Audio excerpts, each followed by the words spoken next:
지난 8월 15일 새벽 1시경 응급 환자가 발생했습니다.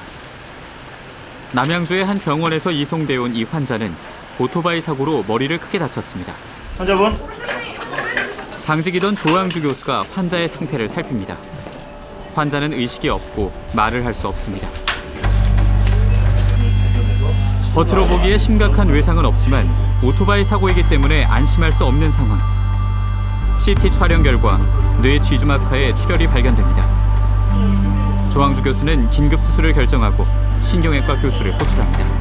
오토바이 K인데 SH랑 SDH 근데 크기가 크진 않아요. 한 8mm 정도 되는데 오토바이 사고는 굉장히 크게 나요. 그리고 보호장구 같은 게 별로 없으니까 머리부터 발끝까지 다 다치는 경우가 많아요. 머리만 다친 경우도 다행이라고 봐야 되나. 그날 새벽 한숨 돌리기 무섭게 또 다른 응급 환자가 발생했습니다. 이번엔 교통사고를 당한 30대 여성입니다. 사고 지점 인근의 병원에서 골절된 다리만 처치를 받은 뒤 이송되어 온 환자는 극심한 통증을 호소하고 있었습니다. 많이 나왔네. 이전 병원에서 보내온 초음파 사진을 살펴보던 조항주 교수의 표정이 굳어집니다. 간의 우측 부위가 75%가량 파손된 것이 발견됩니다. 목숨이 위태로운 상황입니다. 리버 인저리가 꽤 심한데? 이거? 아니야. 이 정도면은 발털 당장 떨어져야 될 것 같은데 피 하나도 안 맞았구나. 딴 거 일반 엑스레이는 찍지 말고 그냥 다시 찍고 수술 빨리 하는 게 좋겠어. 환자는 이전 병원에서 제대로 처치를 받지 못한 채 시간만 보내고 말았습니다. 지금이라도 빨리 수혈을 하고 파손된 장기의 출혈을 잡지 않으면 생사를 장담할 수 없습니다. 그나마 혈압이 유지되고 있는 것이 신기할 뿐입니다. 그러나 혈압은 한순간에 위험 수치까지 떨어질 수도 있습니다. 지금 이제 지혈이죠.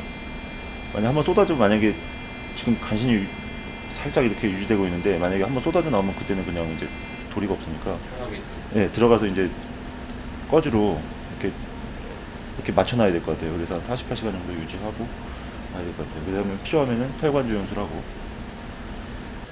신속한 조치로 마취과 스텝과 혈액이 준비되자 환자는 곧바로 수술실로 이동합니다. 또다시 삶과 죽음의 경계에 섰습니다. 일어날 수 있는 모든 상황을 예측해보지만 답은 없습니다. 그저 최선을 다하겠다는 다짐만 있을 뿐입니다. 병원에 도착한 지 1시간여 만에 수술이 시작됐습니다. 마취를 하고 배를 열자 뱃속엔 파손된 간에서 흘러나온 피가 가득 고여 있습니다. 우리 김만호 선생님 연락 좀 해봐. 조항주 교수는 먼저 거즈를 손상된 간에 집어넣어 지혈을 시도합니다. 한시가 급한 상황입니다. 간은 75% 이상이 파손돼 5군데 넘게 갈라졌고 색깔도 40% 이상 변한 상태. 이론상으론 사망 확률 80%인 간 손상 5단계에 해당합니다. 파손된 장기를 최대한 보존하는 것이 관건입니다. 피가 그냥 확 나와가지고 수술해도 당장 사망한다고 해도 이상하지 않을 정도로 간은 많이 깨졌는데 다행히 지진 난 것들 많은데 이렇게 지진 없어지게 이렇게 가능한 잘 모아놨기 때문에 지금으로 봐서는 지금 지혈은 될 것 같아요. 느낌은. 급히 출혈을 잡고 지혈액을 주사해 파손된 간을 모으는 것으로 1차 수술이 끝났습니다. 경과를 봐서 48시간 안에 재수술에 들어가야 하는데 그때까지 환자가 잘 버텨주기를 바랄 뿐입니다. 그렇게 또 한 고비를 넘겼습니다. 아직 넘어야 할 산은 멀고 험난하지만 살 수 있을 것이라는 희망, 그 하나만으로 수술방을 나서는 발걸음이 조금은 가볍습니다. 오전 8시 의정부 성모병원 권역외상센터의 오전 일과는 컨퍼런스로 시작됩니다. 평소 7명 정도가 참석하지만 오늘은 휴일이라 조촐합니다. 전날 병동에서 있었던 일들, 환자들의 상태와 문제점 등이 이 자리에서 논의됩니다. 또 오늘 개별 환자들에게 어떤 처치와 검사를 할 것인지에 대한 계획을 세웁니다. 이상하다 여기. 내려와. 외상센터의 수장인 조항주 교수는 뭐 하나 대충 넘어가는 법이 없습니다. 작은 실수 하나에 환자의 목숨이 달려있기 때문입니다. 야, 그 간호사들 알고 있어? 쓰지 말라는 거? 네, 말했습니다. 네, 지시를 안 도파 웬만하면 쓰지 말라고 말씀드렸어요. 웬만하면 아니면 쓰지 말라고 그러지. 말하겠습니다. 약 1시간의 컨퍼런스를 마친 뒤엔 회진입니다. 회진은 상태가 위중한 중환자부터 시작됩니다. 배 닫을 수 있겠지? 외상센터에 실려올 때만 해도 살아나갈 수 있을지를 의심했던 환자들입니다. 의식 있어? 네. 손 한번 잡아볼까? 발 전체를 움직여봐봐 조금. 안 움직여져? 움직여지네. 야, 움직여지잖아. 이러고 있길래. 다행이다. 야. 네, 다행입니다. 죽음의 문턱에서 살아 돌아와 회복돼가는 모습을 볼 때면 담은 고맙고 다행스러운 마음입니다. 이번엔 퇴원을 앞둔 환자들을 만나볼 차례입니다. 조항주 교수의 표정이 모처럼 밝아지는 순간이기도 합니다. 오후엔 주로 수술이 있습니다.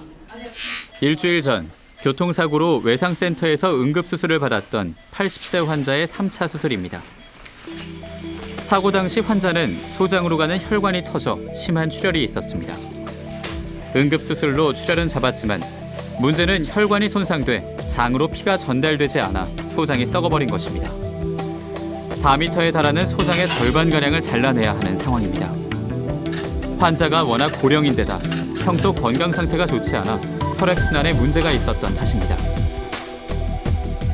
소장을 거의 한계치까지 남겨놓고 모두 잘라냈습니다. 그런 뒤에도 괴사가 염려돼 한 번 더 잘라냅니다. 수술은 3시간 만에 끝났습니다. 그러나 결과는 장담할 수 없습니다. 다만 할 수 있는 최선을 다할 뿐입니다. 조항주 교수는 권역 외상센터를 키우기 위한 외부 활동에도 적극적으로 나서고 있습니다. 수술 동영상을 제작해 진료의 표준을 만드는 작업도 그중 하나입니다. 선진국에 비하면 아직 우리나라의 외상외과 분야는 불모지나 다름없습니다.